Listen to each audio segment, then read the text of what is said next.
All right, guys, so something a little different. Well, not really. Still Jordans. But, what? That's the intro. I guess. Makes sense.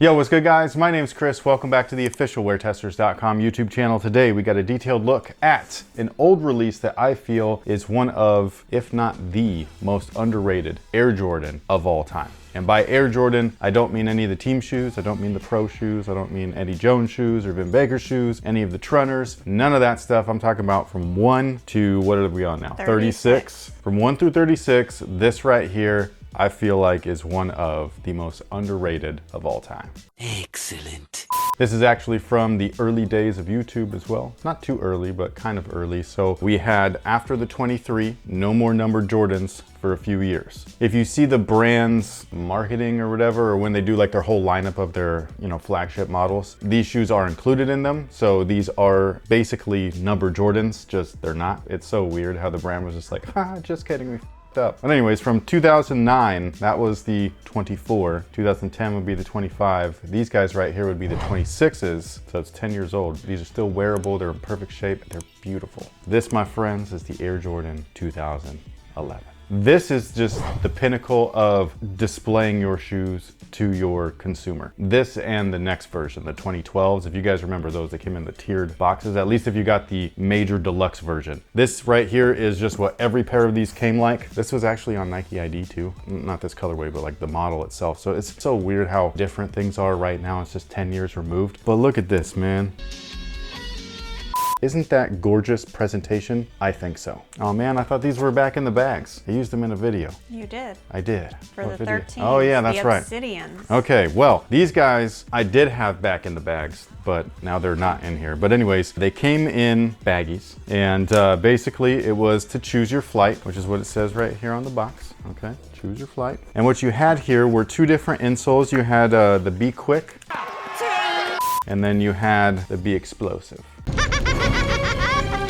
All right, so this right here is, I can't remember if the foams are different. I'm pretty sure that they are. Yeah, this one's Cushlon. This one I believe is just Phylon. It just says CPM 002 midsole, so I believe that means compression molded, which would be an EVA, which would be a Phylon. So there you go. So this guy right here, the Be Explosive, other than the Cushlon carrier, is very much like an older Air Jordan. So this right here is what an Air Jordan 11 looks like on the inside. It's also what an Air Jordan 10 looks like. It's what an Air Jordan 7 looks like. And then if we're talking about all the other ones, so if we're talking about a Jordan 1, this whole thing right here till about the midfoot would be enclosed or encapsulated within a PU wedge, and then that's gonna be laid inside of, pretend like this is the cup sole, right, of the Jordan 1. Now everything else after that, like the retro 2s, have something very similar to this, full length Air. The 3s actually have segmented, so you have the visible Air, which is a max Air unit, at least it was back in the day. And then the forefoot, we have a, or it will have a flexed Air unit, which is gonna be very thin, very similar looking to this. And that setup will be the same in the Air Jordan 4, 5, and 6. And again, the 7 kind of like reverted back to this, where it's almost like a full length. This was done until the Jordan 11, and then in the 12 is when we got Zoom Air, which is where we come in with the Be Quick stuff. So you take off this insole, and again, if you guys watch the Obsidian Air Jordan 13 review, this is the way that an Air Jordan 13 is set up. An Air Jordan 14 retro, not the originals. The originals were much different. They had a big ass articulated zoom unit, which actually is inside of the 2012,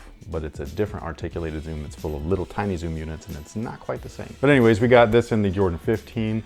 The Jordan 16 was actually similar, where it was forefoot zoom just like this, but the heel was actually Air. And I believe that was in the 17 as well. And then the 18s, they go back to full length zoom, double stacked in the heel. So when you hear something is double stacked, one of these two units is gonna be the double stacked. So the KD 13s is a more recent example, or even the 36 itself. We have a full length zoom strobel, which is gonna be full length zoom Air. And then the double stacked portion is that there's an additional zoom unit, which is this size underneath all of that. When we have something like the Foamposite or the Air Jordan 18, that's gonna be full length zoom, just like in the Jordan 12. So it's not a strobel, it's gonna be embedded like this. And then the double stack part is an extra one of these underneath that thing. So you just got more cushion. And then both of these guys got carbon fiber shanks right here, because you need some additional torsional rigidity, which is awesome. And the best part about all of this is that you don't have to guess. It's all there. You know it's there. They've done a bait and switch before, like the Air Jordan 15 retros not too long ago. Actually, it was a long time ago. Doesn't feel like it was too long ago. Where they said that they had the original tech specs and then somebody in China cut them in half and found out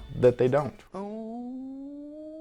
These guys, instead of being wrapped in paper, they are wrapped in this microfiber towel. It's awesome, and it's got everything on there. So just like the paper that we just saw in that casual shoe, the Series 0.2.02, it's just like that, but cooler, because there's actually tech in here. And I just think that this thing is awesome, man. And this was what the ad campaigns looked like for this shoe too. It looked just like the graphics that you see here. Now the shoe itself reminds me a lot of the Air Jordan 11, just refined quite a bit. I think that it's awesome. It's almost got a reverse midsole, where the Air Jordan 11, if you look at the midsole, it's got like a cross-hatched look to it that's kind of like engraved within the foam itself. This is kind of backwards, where it looks like recessed, or I don't know how to... Like that's the tool used to make those. Oh yeah, kind of like it would look like the tooling mold. Yes. Yeah, I can't remember if it's embossed or debossed, and I don't like always saying it, but like, and somebody always corrects me, which I appreciate, but for some reason that information never stays in. Now the outsole is really interesting because they played up on what I thought was originally like the fingerprint thing, but this is kind of like an elephant print thing. So if you guys remember the 23s, they use MJ's fingerprint, the thumbprint for the traction and all of that stuff. This is a little bit different. So this is supposed to be elephant print swirled around, but it does look like the fingerprint still. The midsole carrier is Phylon, and like I was saying, you could choose your flight.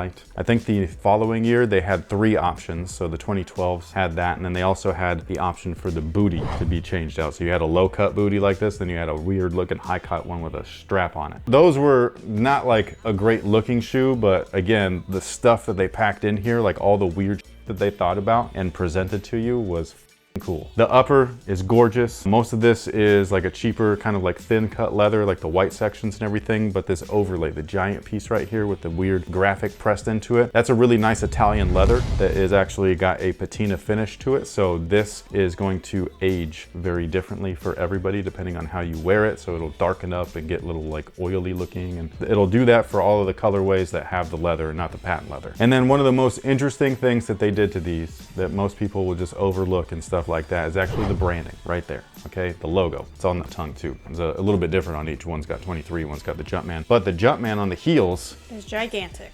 Not only is it gigantic, but it's got hella detail in there. Yeah, I can see his waistband. It's awesome. It's so awesome. Like they, even on the little one, man, it's so dope. Like they got everything in there. If you look, you can almost see the tongue, almost. But yeah, I thought that this was really cool, the way that they did that. They've never done a logo where it's got detail in it. We've seen samples before. It was the Jordan 1, the original version of the Japan Co. And there was a mid-top version that almost released with a Jumpman on the back that had the same exact picture or whatever of Jordan. It's on that card. The reason why we have the Jumpman logo in the first place, where he's wearing the tracksuit, and it's that, literally him on the back. Tracksuit, cut sleeve, everything. And for some reason those never made it to retail, probably because it was a little too intricate and would cost them a little bit too much money, but I thought it was a really cool idea. It seems like they had gone over that idea and did something pretty similar, which I still think looks great. I remember the performance not being fantastic, but I also blew my knee out in these. It wasn't because of the shoes. I got knocked when I was up in the air. I think I was grabbing a rebound or something like that, and somebody hit me like right, and just, and I landed right on my knee on the side, and it obliterated it. And it's never been the same since. But from what I can remember, these lacked a little bit of support along the upper, despite having the carbon fiber shank and all that stuff. So they could have used a little bit more rigidity in the shoe. However, they're super comfortable. They're so pretty. It's so underrated as far as a total package goes. For $170, it's crazy. It's this type of right here that I wish Jordan Brand and the people that currently are there would remember, because this is the stuff that they are best at, I feel. I think that it's cool that they still do the flagship model every year. I absolutely love it. I anticipate it every season, but they don't present it in a way that's like this, where like you really feel like this is the pinnacle of performance for basketball footwear. You don't feel like that with the 34, the 35, or the 36, despite them being really good shoes. You just kind of feel like, hey, this is our shoe, this is what we did. It's very similar to last year. Hope you like it. Every year we'd get something like this, and like they'd be like, yo, look at what we did. And they'd give you a whole thing. Look at all this shit. crazy. This is overkill, but it's really cool. And I just wish that the people at the brand would remember where they came from instead of like being cool with being in this hypebeast era of like we can poop out a shoe and everybody will buy it. That's not gonna last forever. You just gave them a color idea. They already did. That's all the Travis Scott stuff.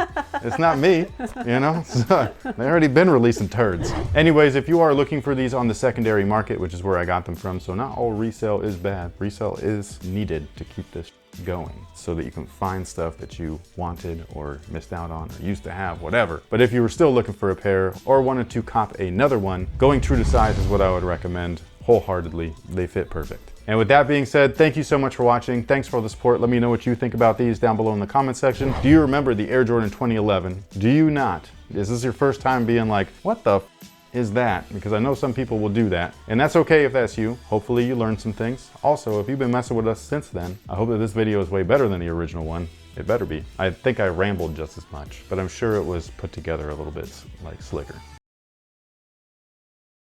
Almost positive. But again, thank you so much for watching. Thanks for all the support, and until next time, guys, have a good one.